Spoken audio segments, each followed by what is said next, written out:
right, ladies, it is Monday and my hair is having a moment. I am not excited about it, but I put it back and I slicked it back with a little balm, Shine Balm, just to give me some extra. And of course, Monday, I put on some eye brightener. I don't know if it's really helping. My little moneymaker spray that really is not coming out. It sounds like it, but it's air. It's a Monday. It's a Monday. Oh, now I got a little bit more. So anyway.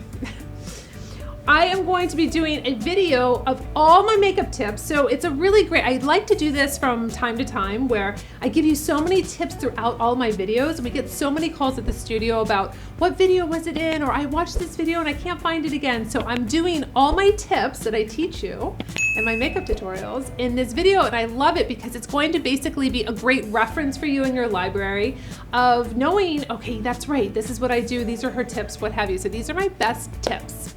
My number one, my biggest tip, and a lot of my followers will know what I'm gonna say, is priming your eyes. Now, I'm gonna take it a step further though. Before you prime your eyes, prime and exfoliate with a B5 exfoliating pad. So we brought these out last year sometime, and I gotta tell you, I love these things. Individually wrapped, they're going to exfoliate the eyes if you have oily eyelids or you have dullness, you have that darkness on the inner corner of the eye there. This is a great thing to do once a week, twice a week, depending on your skin type, but I love doing that prior to putting on my eye and lip primer. So the eye and lip primer is the first thing that I put on in all of my videos. Basically, it primes the eyes. It is going to be a great base for your eyeshadow. I've been using it for 11 years now. It is something that I can't do makeup without, whether it's on myself or it's on a client or I'm on location. So this is going to even out the skin tone, the reds, the blues, the veins, anything that you see. It's going to give you a beautiful base. So I always take this from the lash line all the way up to the brow bone.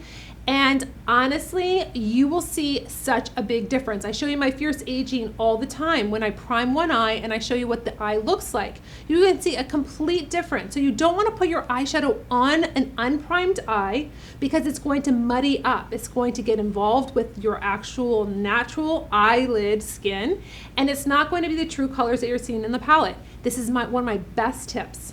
My second tip is to use a face primer. So this is a really great tip over 50. If you really want to blur the lines, you want to minimize those large pores, fine lines and wrinkles, use a primer. So after your moisturizer, put on a face primer that's going to give you that beautiful slip. Then you can put on your BB cream, your CC cream, your foundation, whatever medium you are using. My third tip is going to be place your foundation on the center of the face and then work out. So the concentration of your foundation is going to be in the center of your face, and then you're going to buff it out with a buffing brush, like a foundation buffing brush. So the reason why we apply the foundation in the center of the face is that that's where you normally have more blemishes, the redness, you have those little vascular veins that we see. So we want to have coverage there, but we also want less is more. So we're going to basically buff it out towards the hairline. So you have a concentration in the center of the face, and then it just really beautifully is buffed out on the rest of the face, so you have this really natural, beautiful complexion.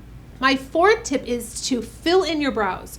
Do not forget about your brows, ladies. I know that it can be overwhelming. I know you can say, oh, my brows are a lost case. There's nothing you can do. Absolutely something we can do. Now, I loved perfecting brows with fine hair strokes with my permanent makeup that I did.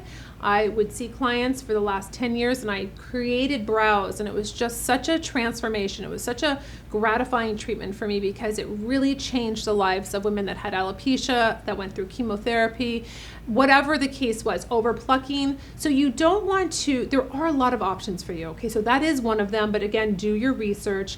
But fill in your brows. I have lots of videos on showing you how I filled in other women's brows, my fierce aging, really structuring out. I created custom brow stencils for you because I knew that it was going to be hard for you to know where they would arch. How would you even know where your brow is supposed to be? How would you just create a brow? So I have stencils for you. I wanted you to have tools.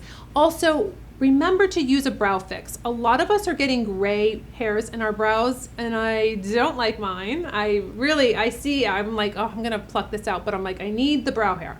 So I use a brow fix. It's like brow mascara. So you can use clear, you can use brunette, you can use blonde, you can use all different types of colors on the market.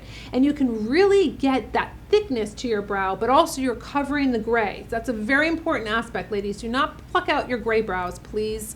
Just cover them, you have all the control. You don't have to go and get them tinted. You can do that in the morning. You can cover them up. It grooms your brows, makes your brows look beautiful and glossy. This is such a great tip, but always remember to fill in your brows. Your brows are the frame of your face. It will dramatically change the way you look when you fill in your brows.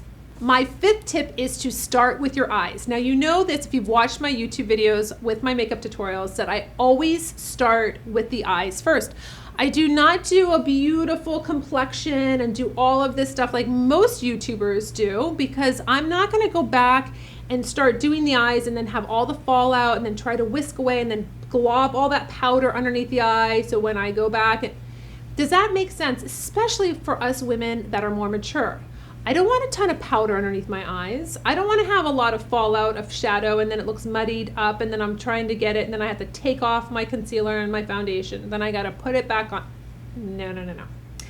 We're not going to do that because honestly, who has time for that? So we're going to do, we prime our eyes, then we go in with our eyeshadow, 1 color, 2 colors, 3 colors, whatever makes you happy. Do a cream eyeshadow, do your eyeliner, do your mascara and call it a day. But do your eyes first, then once perfected, once looking beautiful, go back and then do your moisturizer on your face, your primer, you can do your BB cream foundation and then set it and then you're out the door. My sixth tip is to maybe look at your eyeliner a little bit differently now. So I have seen some YouTube videos with mature women telling you not to wear eyeliner, not to wear lip liner. And I'm like, what is happening? What is happening here? Of course you want to wear eyeliner. Our eyes start to kind of change shape. They get a little bit smaller. They are doing something different than what we're used to. So we want to define them. So you don't need to have a big, thick line. If you've done liquid liner and that's your thing, that is awesome. Maybe just do it a little bit thinner now. I show you a technique that I've always done that goes right into the lash line. I am really just making that lash line thicker. I do this on everyone that comes. This is my style. This is what I do. This is what I like because I want as much real estate on the eyelid as I can possibly get. We get hooded eyes, we get more skin, we get crepey skin. I don't need to draw attention to that, but I do want to draw attention to my eye shape. I do want my lashes to look thicker. I do want that contrast between my eye and my eyelid being a little bit darker with dark chocolate. I don't use black. I might use black at an evening event, but during the day and every day I'm using dark chocolate or I'm using a beautiful brown. But that's what you want to do. Switch up your eyeliner technique. Maybe if you're doing winged out and you're noticing you don't see the wing that much anymore because of your skin, maybe it's time to shorten it or to maybe go just a little bit further up and not so much far out. But doing your eyeliner a little bit differently as you age is going to make a very big difference. My seventh tip is to opt for cream blush. Now, I'm not opposed to powdered blush. There is a time and place for powdered blush, and if you love powdered blush, keep going for it. Cream blush is beautiful as we age, as we mature, because it gives us that dewiness. It gives us that little extra. We can work it into the skin easier than powder. We can really get that dewy look. We can have it look like one skin, like we just flushed. I love cream blush. You see me in my Fierce Aging series. I put it on my mom, I put it on Sandra, I put it on everyone. I love what it looks like. So fresh, so dewy. You will love seeing your skin pop with cream blush. So when it comes to face powders, I would say go for a pressed powder over a loose powder. And the reason I say that is you don't want to pile on powder so it looks chalky, it looks dull. We don't want that because obviously we're aging and our skin changes and we have fine lines and wrinkles and we don't want to emphasize that. But I do like setting my BB cream, my foundation with a pressed powder. I do like to use a translucent HD powder, or I like using my Nikita Banana because it is a yellow tone, which is a brightening, it's a color correcting powder. So I'll use that underneath the eyes, I'll use it in the T-zone, but I don't want you to be afraid of powders. You just have to know how to use them and what formulation. My ninth tip is to line your lips. Now, you heard me before say that some ladies are out there telling you not to line your lips, and I don't know how to really respond to that besides the fact that yes, you should be lining your lips because we lose definition. We have lipstick that likes to migrate or lip gloss that likes to do that. So lining our lips is giving us definition. It's giving us more of a polished look to our lips. I honestly cannot wear lipstick wear lip gloss without lining my lips. I'm like, why does this look so all over the place, or it doesn't look precise? So getting a great lip liner, whether you get a nude, like a color of your lips that you do use with everything, you get a red if you're a red lipstick lover, a coral, whatever it is, just always be lining your lips because it gives you that extra. It just really brings out those lips. It defines the lips, something we need as we age. Now, if you have a hard time with your lip gloss and your lipstick bleeding into the lines like I had just said, you can get an invisible lip liner. You can line your, almost gives it like a border so it doesn't go over the lip line. So that's a really wonderful thing to do. You can do the invisible line first, then go over with your lip liner. Waterproof is a great formulation to use if you have a problem with your lipstick or your lip gloss migrating. But yes, lining your lips as a mature woman is absolutely a great tip. Now, a dewy look could be a little younger for us ladies that are more mature, but if you do want that dewy look, if you really want to have your skin kind of glossy, you can do that, but really tailored for us ladies that are more mature. So you can use a face oil. So you can take a little face oil, press it into your finger so it warms up the oil, and you can just press it on your cheekbones, anywhere where you want to have a little glow, but you're not putting on something that is glittery or is super high shine that's going to just emphasize everything on the face. This is going to give you a healthy glow. It's just going to give you that extra that's going to be caught in the light on your cheekbones. You can do it on your whole face and then put your foundation on if you want to, if you're just doing kind of like a little spot treating with your foundation, still seeing that glow. Beautiful technique in giving you that really radiant look.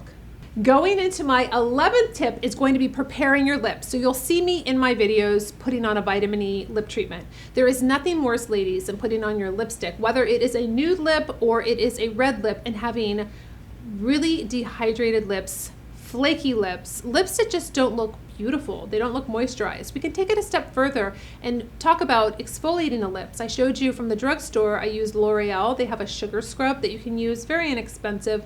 You can use that. You can use a washcloth that's rough. You can use your toothbrush on your lips, but very gently. You want to get off all the skin. You want to be using a night treatment, like a lip balm. I use Lano Lips every single night. You can use that. There's lip masks. There's all kinds of different ones that you can use, but preparing your lips as we age, getting them always hydrated, very smooth, is going to be a complete game changer for having your face look really fresh and youthful.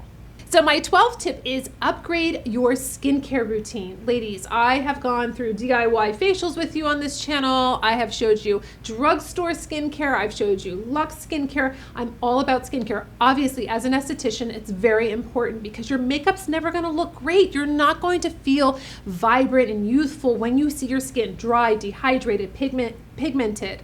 You know, these are all things that you can control. These are all things that you can do. Just a little self-care. I've never been a big cheerleader for, oh, buy 8, 12, 20 products and use them. I've always been on the books for just use 3 products. Just start off with one. Start off with a cleanser. I want you to cleanse your skin. I want you to cleanse your skin at night, removing all the makeup, all the dirt, all the pollution. I really want you to be exfoliating your skin 2 to 3 times a week. We have to do that as we have aged because our cell turnover does not operate like it did when we were younger. So this is very important. If you want to have fresh skin, if you want to look youthful, you have to do things. You cannot sit back and say, oh, I'm very simple. I don't do anything. I use a bar of soap. We've already talked about the bar of soap being alkaline, stripping the skin, creating a waxy film. Obviously, you can see the passion coming out because I want you to have the best skin possible, and you can only do that if you research, if you watch, if you read, if you say, okay, you know what, I love those ingredients. I know this is gonna work for me because I've done my research. I'm not telling you what to, I've never on this channel do I tell you what to buy. You have to buy this. I give you suggestions. I tell you to do your own research. I bring products to your awareness for you to say, you know what, I really think that that's something I've been lacking, or that dark spot treatment, I think that might work because it has kojic acid, it's natural, I want to try that. These are things that I do on this channel because I know that you have it in you to basically take those products, make them work for you, feel beautiful, feel confident, feel alive with your skin. So ladies, those tips are gonna stay in your library. Those are just tried and true. I've showed them forever on my channel. I hope you enjoyed that. Until my next video, I'll see you later.